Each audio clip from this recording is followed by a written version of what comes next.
37th parallel on America's haunted highway, it's Pixelated Paranormal, your guide to the unusual and the strange.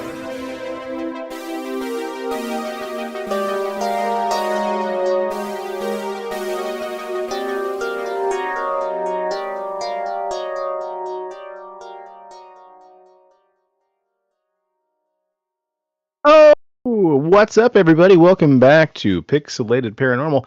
This is episode 319 after a 2-week hiatus. I, of course, am Sean. I've read 2 Stephen King books since the last time we spoke, and with me, as always, is Preston, hiding in the shadows. Preston, how are you, Creeper? What's up, all you cool ghosts and goblins, you crocodines and crocodingos, you skeletors and skelets and witchers and witches and whatever the fuck else you want to be? I'm alright. I mean, I could drone on, but people like, Rob, what's his name, will fucking bitch and complain because their intros or whatever. So, I've gone through one Stephen King book since last time we recorded. And you know what? Anybody who's watching this, follow Dr. Corbo's advice. Hit the fucking like and subscribe button and share it with all your friends. Let's get that going right off the top. Like, subscribe, and share, bitches. Hell yeah. Right, like Dr. Corbo says. Call listeners bitches. Rob sucks. And you look like you're in a found footage movie. Yes, sir. Yes, sir. You've gone full tilt Alex Jones, man. You are the anonymous conspiracy theorist hiding in the shadows. Hey, what's this? Is this the female? Is this the female or the male one?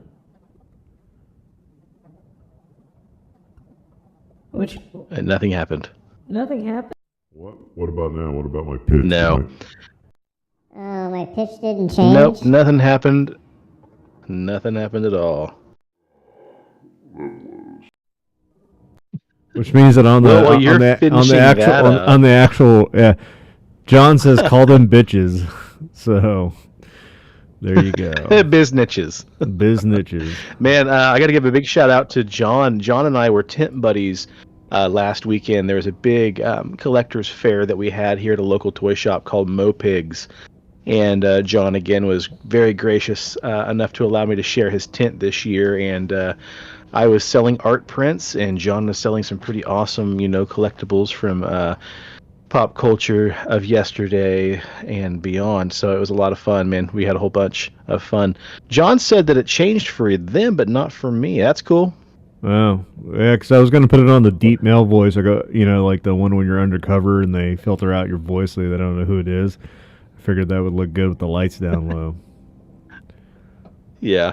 Well, you keep an eye on Shaq, because I got pretty much the heavy lifting on this episode, but I really hope that your voice didn't change back. And for the listeners, all they're going to hear is... I think I know what it... I think I know what caused it. Hold on. I can actually fix this for you. Even though you really I don't think you... I mean, that's not Hold really on. necessary the rest of the episode. I'm not there yet. It might be. It might be that I want to give commentary as the creepy guy in the basement. That's how I give my 2 cents. You don't fucking know what I want to do this episode. You do you, boo. You let me do me. How about that? Fair. Okay. Well, while you're tinkering with that, our next 2 episodes and beyond are going to be pretty lengthy, so we decided to go ahead and share the news we compiled together first in all one big episode to get it off of our chest. So tonight we're going to have robot dogs, Bigfoot murders, why you shouldn't pee on airplanes, and also 2 corpses that just can't stay home. So with that, we've got our 2024 April news roundup. Should I kick things off, Preston? Yeah, well, hold on. Did you say why you shouldn't pee on airplanes or pee in airplanes? Because I think you should be able to. It's funny. Your audio is way better now too. Really? I mean, you could pee on them and pee on them, but your voice sounds better now. I don't think your mic was getting picked up, buddy. It was on everything but Discord, because I forgot that I didn't switch over the settings because I rebooted Discord. So that's what it was. I mean, like, what do I sound like? Is that the girl? Or is that the girl or the guy? That's the girl. You're still deep throating your mic, but otherwise you sound good. What about that one right there? That's good. That's the deep one. Yeah. That's a trucker. Yeah. That's Candy Cane. Candy cane. I'm sitting here and we're going to talk about the mud floods and conspiracies and, why the frogs in the water and they're putting chemicals in the water, everybody. It's a conspiracy. Oh, shit. Yeah. Well, speaking of conspiracies, up first on tonight's episode, a follow-up to one of the most unforgettable news stories we talked about from 2022.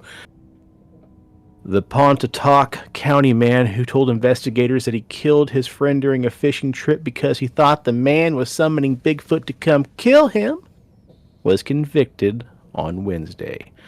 Of course, we're talking about Larry Sanders, 55-year-old, who was guilty of murdering Jimmy Knighton back in July of 2022. The conviction hinged on the concept of malice aforethought. According to closing arguments, both prosecutors and defense attorneys agreed that Sanders unlawfully killed Knighton, but a first-degree murder conviction in Oklahoma requires proof of malice aforethought.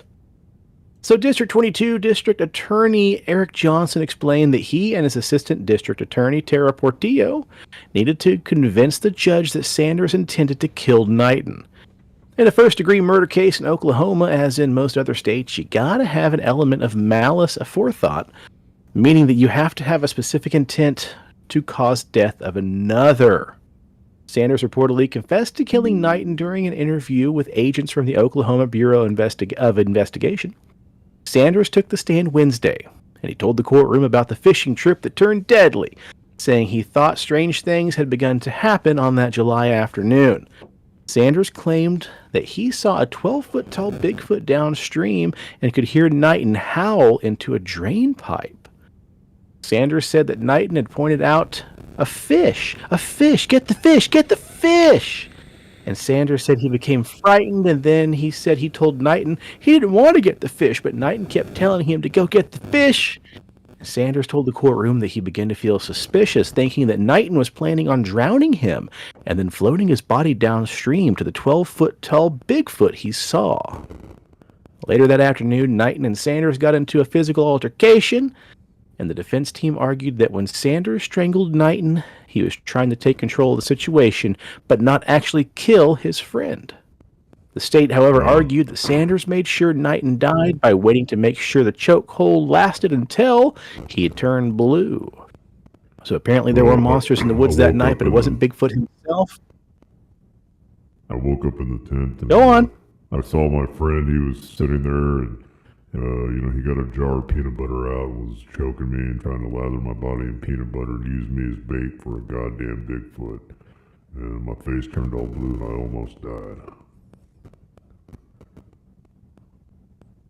No, see, I think what happened is you got it backwards. The guy's face that turned blue was the one who was strangled to death. Oh. Oh, you poor son of a bitch. Poor son of a bitch. So apparently there were monsters in the woods that night, but not our friend Bigfoot. Instead, it was Larry Sanders. Sanders' official sentencing will be on June 18th. He's facing life with or without parole. Hey, pull your phone away from your thing after you use that soundboard. Your thing gets all it staticky gets all shit. crackly. Oh, amateur. Mm-hmm. All right, up next, guys, AI news. Foxes and coyotes living around the Fairbanks International Airport in Alaska may soon be dealing with an all-new apex predator when the airport unleashes its brand-new dog light patrol robots designed to prowl the grounds of the airport for pests and other four-legged problems. This newly implemented dog bot, manufactured by none other than Boston Dynamics, is supposed to be introduced to the airport's grounds to search and report local roaming wildlife that are trying to establish themselves and settle on the airport's busier sections. In order to prevent things like foxes getting sucked into airplane turbines.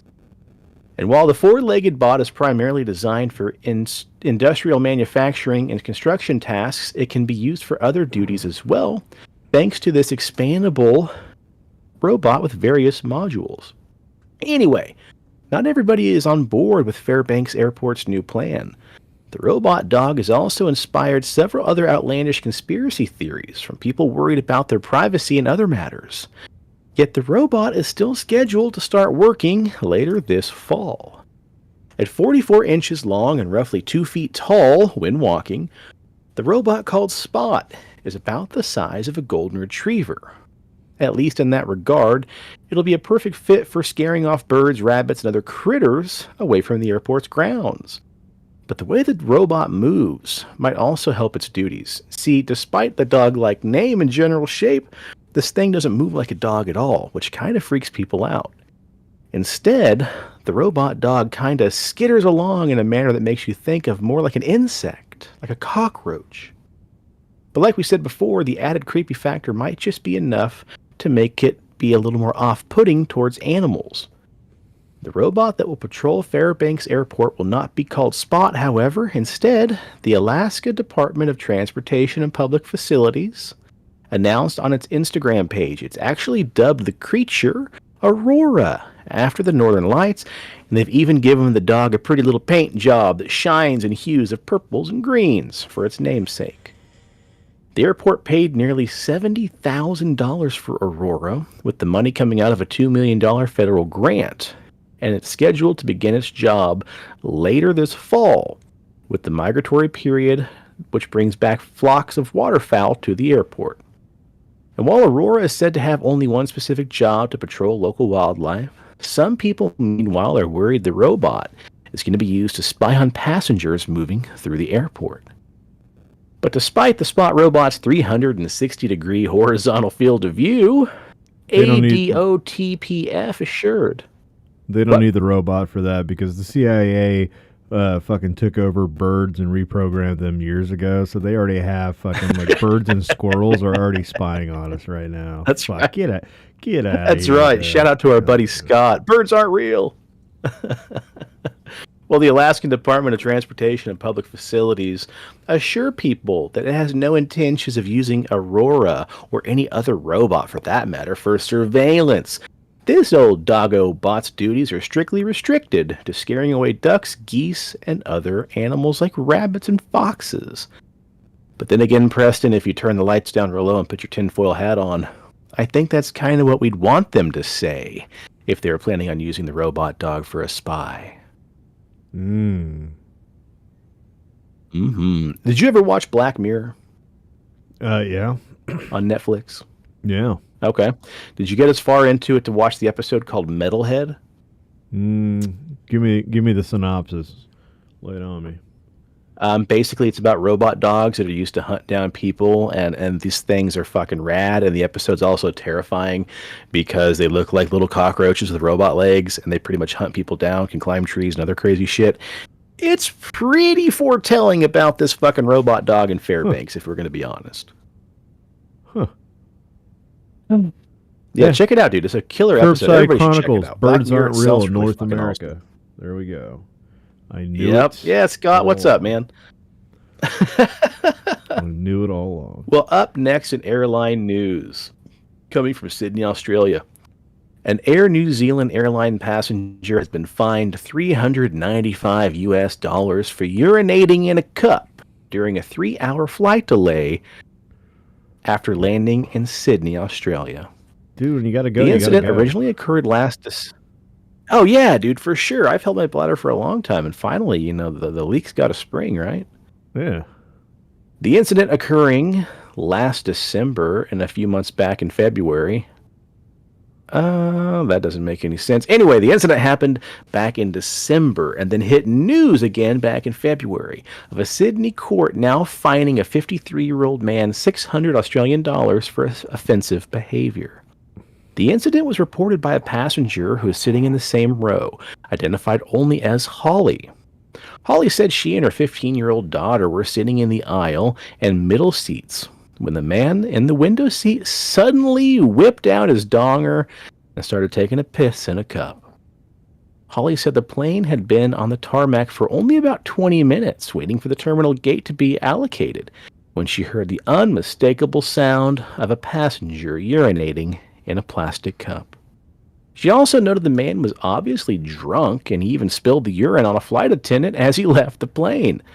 But the real rub here isn't spilling pee on an actual flight attendant. The rub here is that he simply pulled out his dick in public and peed into a cup.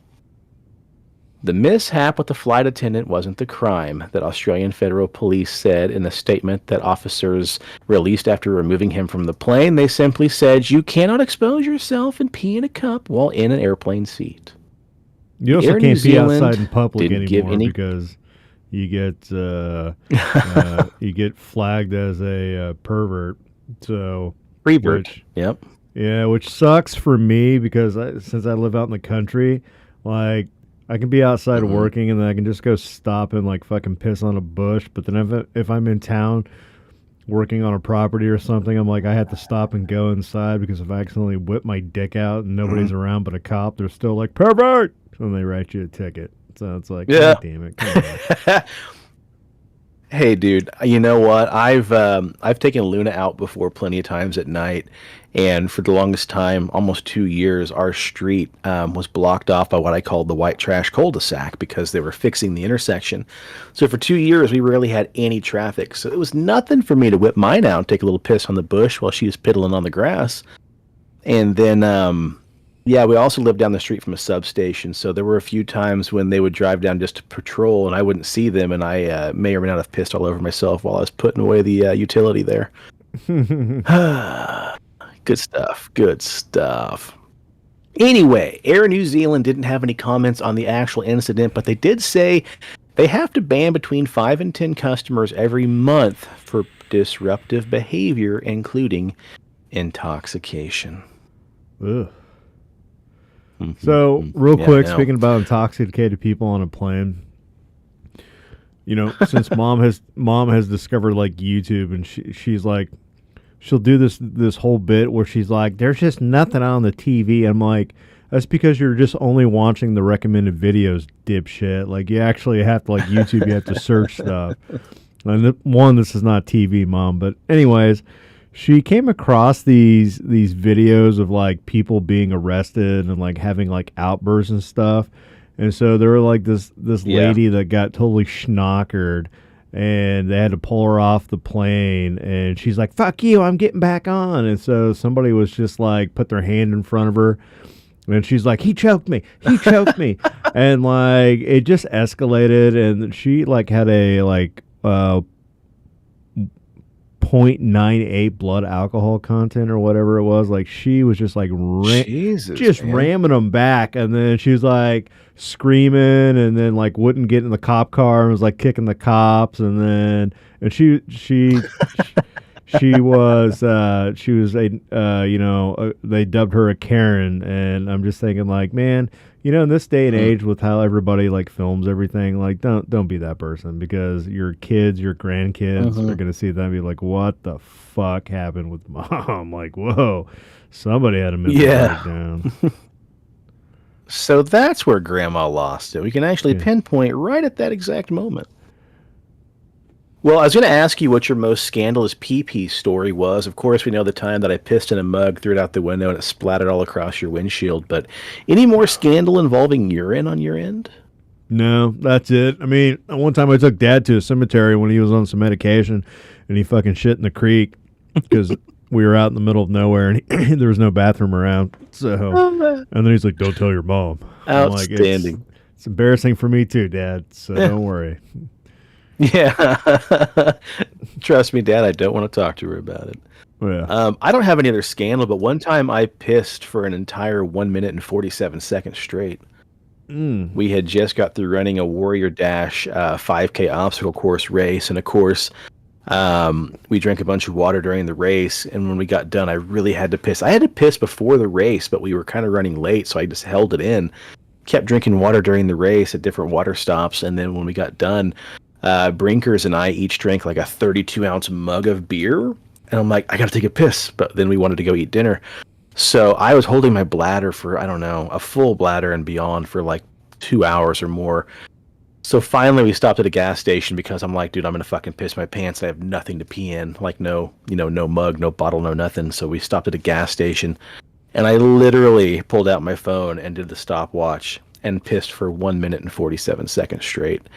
And that sounds like a long time, and it is. And if it doesn't, pull out your stopwatch and just watch the clock go down for 1 minute and 47 seconds. It's fucking impressive. and I'm pretty sure I have irreversible fucking bladder damage after that. Anyway, speaking of airplanes, what goes up must come down. Back on March 8th, a Naples, Florida man was just chilling in his house one afternoon when all of a sudden he heard an earth-shattering crash and a strange cylinder-shaped object crashed through his roof.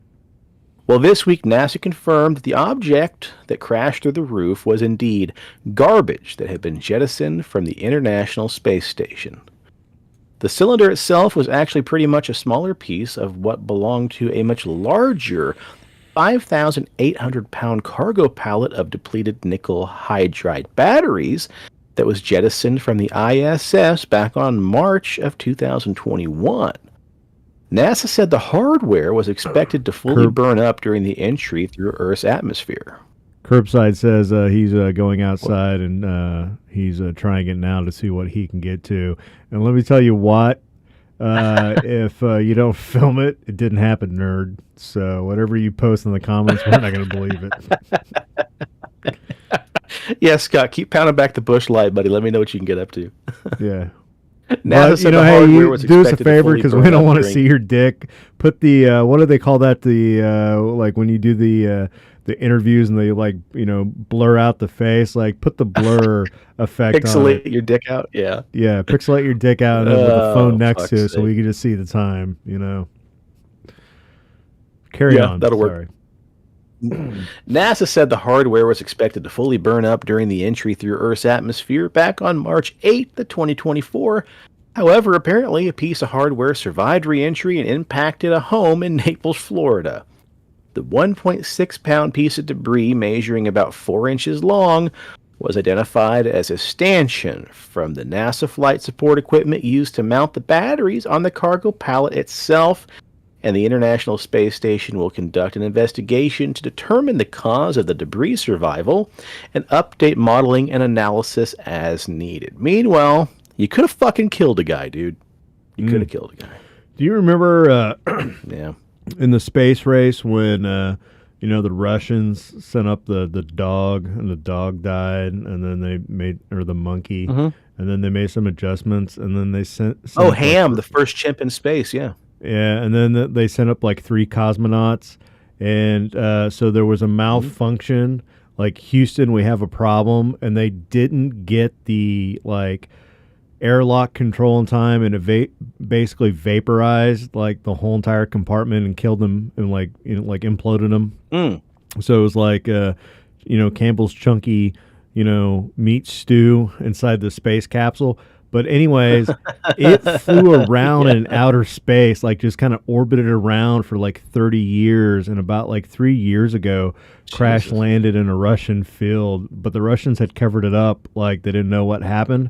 And then all of a sudden, like everybody was trying to like fly in so they could get like the scoop. And I never knew that. That popped up in my Facebook feed the other day as like a news article. And I'm like, how the fuck did we miss this like 3 or 4 years ago? So, yeah, that's absolutely bonkers, dude. Holy shit.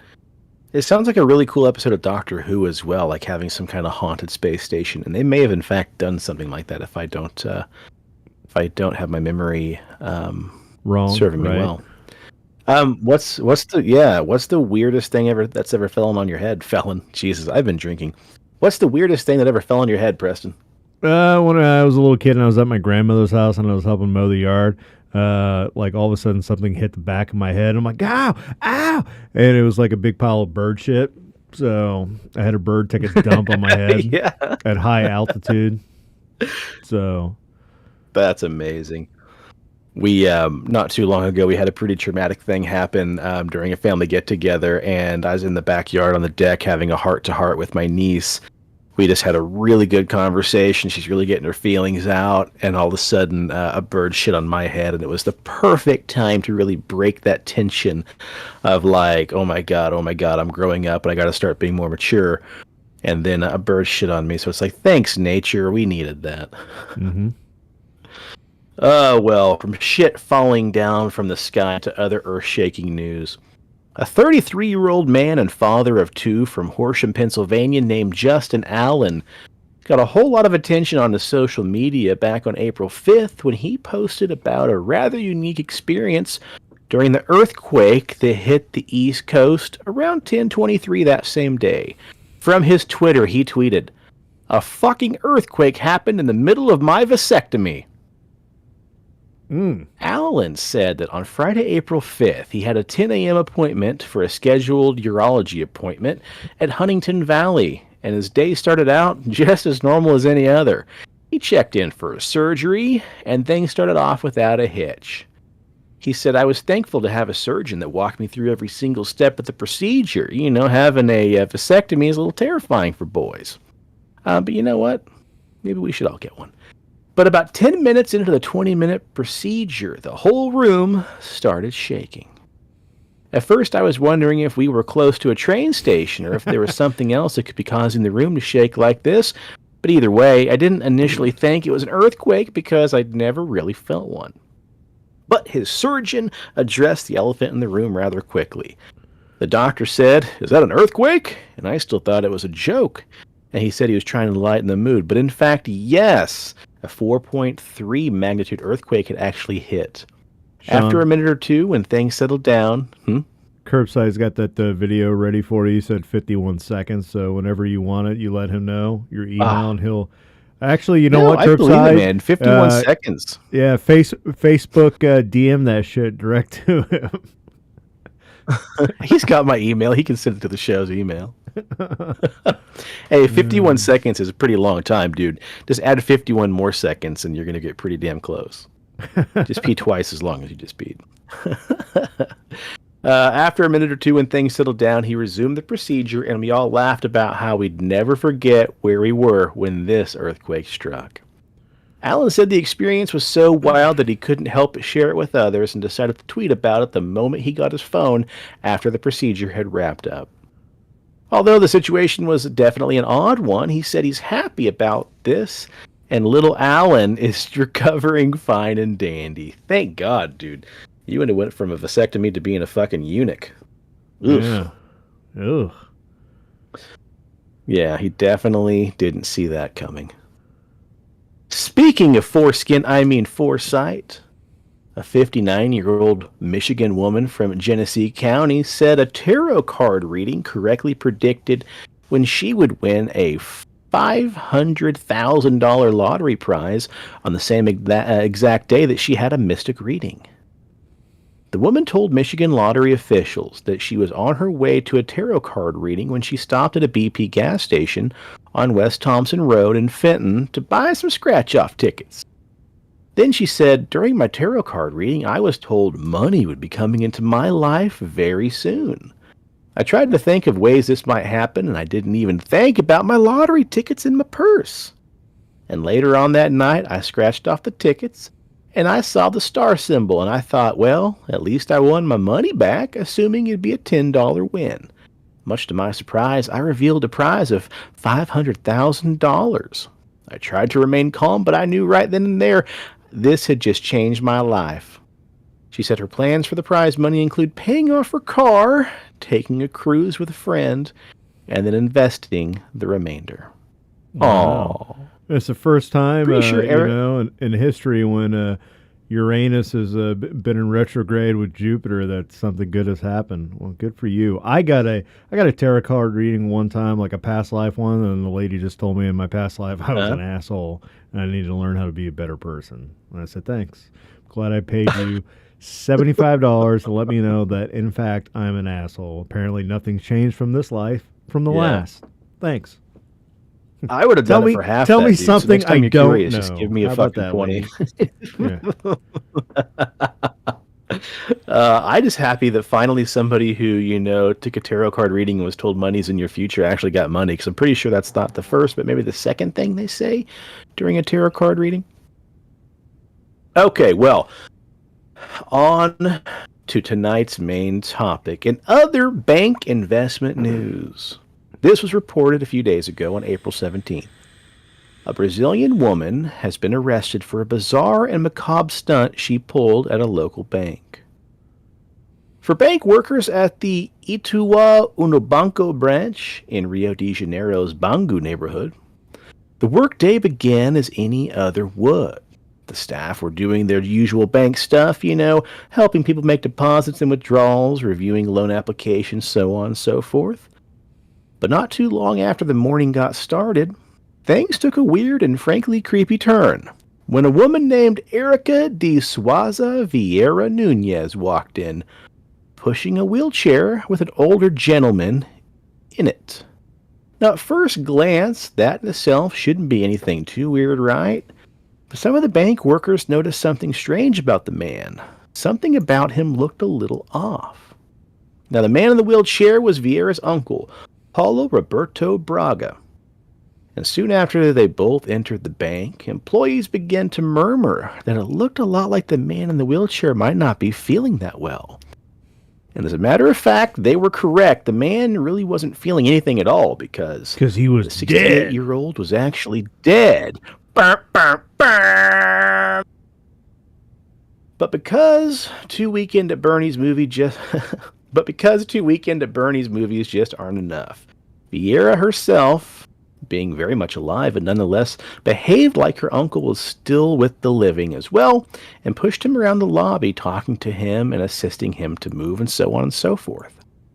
The bank teller said the man in the wheelchair appeared to be very lethargic, limp. But Vieira kept talking to him, asking whether she could help him, asking if he understood what she was saying, and moving his limbs for him. And then, when the duo were finally called to the counter to make their transaction, Vieira informed the attending... hold on, typo on my part. Then Vieira informed the attending that the man was her elderly uncle, and that she was his caregiver, and she was there to help him secure a loan for about $3,240. As she talked, her uncle himself sat motionless in the wheelchair.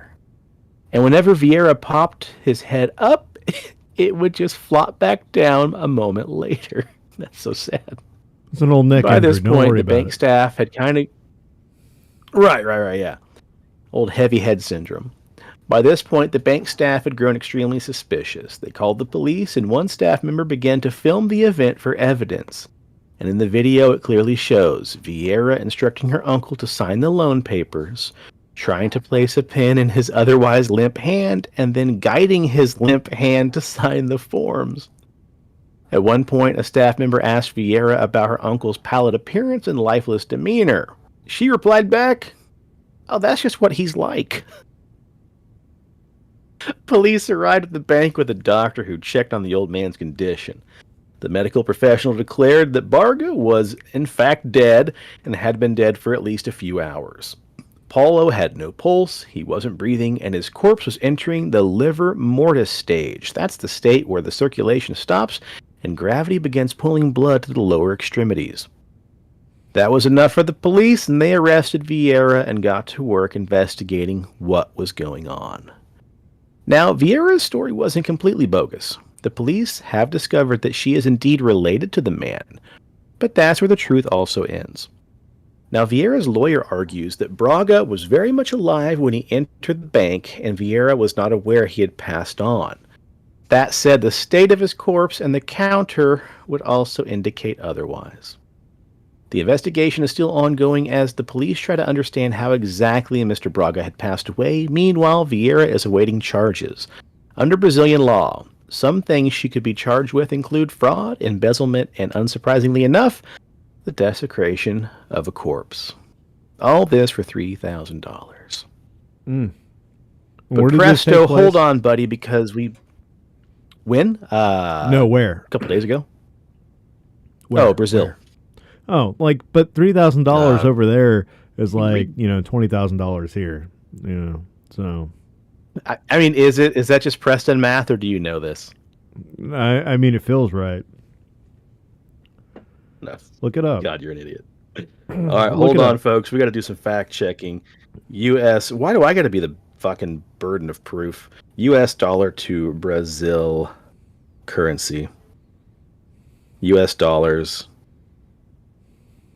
3,240. It's 16,000 Brazilian real, which I don't think that's $20,000. That's more like $3,000. Yeah. It's like dollars to pesos. It's like dollars to Yeah. pesos. You know, But I'll tell you some math 16,000 that does Brazilian check out, coins buddy, goes a okay? long way over there, you know?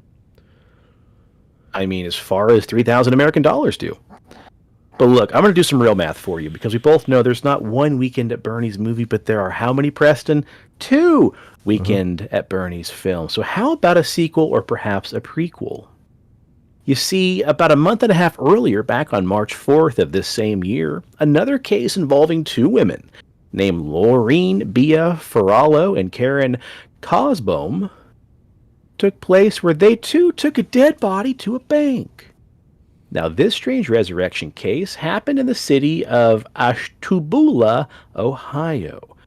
According to a statement from the Ashtabula Police Department, 55-year-old Lauren Farello, 63-year-old Karen Cosbaum, both live with another roommate, an 80-year-old man named Douglas Lehman. The 3 weren't related or married to each other or anything else. They just happened to share a house for whatever reason. Anyway, the 2 women had recently returned home from an average afternoon outing when they walked inside the residence and found that Mr. Lehman was laying dead on the floor inside their home. But instead of doing the normal thing, calling an ambulance, a police report alleges that instead they placed Mr. Lehman in the passenger front seat of their car, so it looked like he was simply sitting down as a passenger. They buckled him in and then drove down to the bank to make a withdrawal from Lehman's bank account. So it appears that Ferrallo and Cosbaum may have actually been in some kind of caretaking situation for Mr. Lehman, and the police say that the women had previously been allowed to withdraw money from Mr. Lehman's bank account as his caregiver, as long as the man himself was accompanying them in person. And so, when the trio pulled up to the bank's drive-through window, they placed Lehman in a vehicle in such a manner that he'd be visible in the front seat to the bank staff. And the bank really didn't know what to think otherwise. They wouldn't realize he wasn't breathing because, let's be real, who would realize that? And so they allowed the women to withdraw $900. With the money in hand, Ferrallo and Cosbaum seemed to have been determined they had no further use for Lehman's body, so they drove to the emergency room at Ashtabula County Medical Center. They allegedly informed the ACMC staff of the dead man in a car. However, they left the premise as soon as the hospital removed the corpse without giving the ACMC any information about themselves or the actual name of Mr. Lehman. Understandably, the hospital called local PD, as you do, and reported someone had just dropped off a corpse and then sped off. A couple hours later, however, one of the women reportedly called the hospital back and let them know who Lehman was, giving away his identity. Now, of course, with this information, it gave cops a clue about who he was, where he'd been, and what was going on. The local police department states that officers arrived at Lehman's residence, where they found the 2 women, and they arrested them both, now being charged with gross abuse of a corpse. And apparently this isn't the first time that Ferrallo and Cosbaum have been on the run from the law. Both had previously been convicted of theft, criminal trespass, and drug-related crimes. And Ferrallo also sports 1 count of reckless assault as well. But for the time being, it seems as though Lehman may have died on his own accord, though, so we don't have to necessarily add murder to their list of convictions yet. But there you go, fine folks. Wow. Weekend at Bernie's 3 and possibly 4. I mean, there was that Weekend at Bernie's episode on Rick and Morty where the the lady with like the 100 cats died, and the cats like basically Weekend at Bernie's her body around, and some guy fell in love with her, and like they're doing it in the bedroom. And the cats are like moving her hips back and forth. Her jaw falls off, and he's like, "Oh God, you're so moist, baby." Give Daddy a kiss. Yeah. Gross. That's fucking disgusting. Lazarus said the least they could do was reanimate the corpse with the old necromantic ritual. Yeah. Hey, what's up, Acre Ace? Good stuff, man. Good stuff. Well, we hope you guys enjoyed this episode. I know she's a little short, but we got some long ones coming up. That's what she said, and maybe that's what he said. But anywhoozle, Preston, anything else to add to this week's episode? man, we gained one more follower on Rumble, so we're up to 22. We're up to 311 subscribers on YouTube. Facebook can still go fuck itself, and I think we're up to like 7 or 8 on Kick. Eventually, Sean will give me the login to our Instagram account, and I will start. Yeah. We'll get there. And so I think the plan is next episode for all you conspiracy nutters out there. We're gonna do the mud flood. I got a mud flood book, and we got an episode written up. And then we got, what do we got past that? Worms and more worms. We got worms. Yeah. Worms. Yeah. We got a big old episode or 2 coming up about Mongolian death worms and all things non-legged. That's going to be a lot of fun. Let's see here what else we got going on. I'm trying to remember there's a lot of other fun stuff coming up, man. We talked about doing a re-recording of War of the Worlds. I've had an email or 2 drop in about people wanting to be on that. Of course, we're going to hit up Lazarus and Scott and some other of our show friends as well. Folks, if you're listening and you want to be involved, War of the Worlds, the script from the old H.G. Wells radio show, has finally hit public domain, so we're going to re-record that, maybe put a little light modern spin as well. So if you guys want to be involved in that and want to lend your voices, we're not paying you shit because we're not going to make money off of it ourselves, but if you want to be involved... shoot us a DM, shoot us a PM, shoot us an email, pixelatedparanormal@gmail.com. But reach out, because we'll probably get that going. It won't be done, probably won't even be started in time for our 9-year anniversary, but we'll knock it out this summer for sure, because it's something that we're pretty excited about doing. So I love radio if you want to be dramas, involved in that, so, please hit us up. Just help us be nerds is really what we're asking. So... yeah, fuck yeah. And Lazarus, you will too be involved, sir. Look, listeners, if you need a beard, if you want a beard, if you're tired of being a rigor mortis corpse, you're stiff and more in one place and you're not getting any action other than people driving your dead body around to, banks, you step up your game, because you know what's going to loosen you up, what's going to get you stiff in other places? BigDobsBeardBomb.com. That's right. Promo code PXLPARA is going to get you 20% off your order. That we have scents like bay rum, fresh, citrus, mint, classic, and the new Spartan, which is like pine tar, leather, lumberjack spunk, everything to make you feel like a man or a whoa man. So go over to BigDobsBeardBomb.com. Use the fucking promo code. Get 20% off your order. Make your face look good. Make your face smell good. Get it all. Get it at Dobbs. Fuck yeah, man. In the Wichita area, check out If you can't Leslie pee for longer than 51 seconds, it's because you don't got Dobbs in your face. Jesus. I'm just saying. That's how you get that. That's how you get the pee longer. I'm pretty sure I Dobbs. did have Dobbs in my face and still peed for nearly 2 minutes straight. Oh man, maybe Lazarus won't be involved in War of the Worlds. I remembered some of that stuff we talked about with him and some experiences. Maybe he won't be involved in anything extraterrestrial. You know what? If not, respect. Maybe therapy. He can play the part of an alien, and he can probe us or blow us up. That might make him feel better. Maybe, I'm all about getting over traumas. Yeah. In the Wichita area, stop by, see our dear friend Leslie and the rest of the gang, CD Trey, Post, Bonnie, and Seneca. Get a nice little bite to eat over at Paranormal.cafe. If you see the food truck, also stop by, see Paranormal Experience as well. All right, cool. Well, look, we had a pretty decent turnout on people watching this show. So thanks, guys, for tuning in, for watching. We really appreciate y'all. And until next time, I'm going to raise this peanut butter whiskey barrel-aged golden stout and say cheers to the weird shit in the world. Those of us who love to talk about it. And stay spooky and stay on the paranormal highway.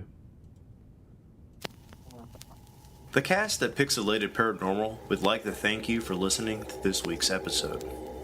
Pixelated Paranormal is here to tell you tales of the fantastical, the strange, the unknown. Tales that will move you a little further down the paranormal highway. If you'd like to share your own listener story, we would love to hear it. Email us at pixelatedparanormal@gmail.com. Again, that's pixelatedparanormal@gmail.com. We'd really love to hear from you. Again, thanks for listening to this week's episode of Pixelated Paranormal, your guide to the unusual and the strange.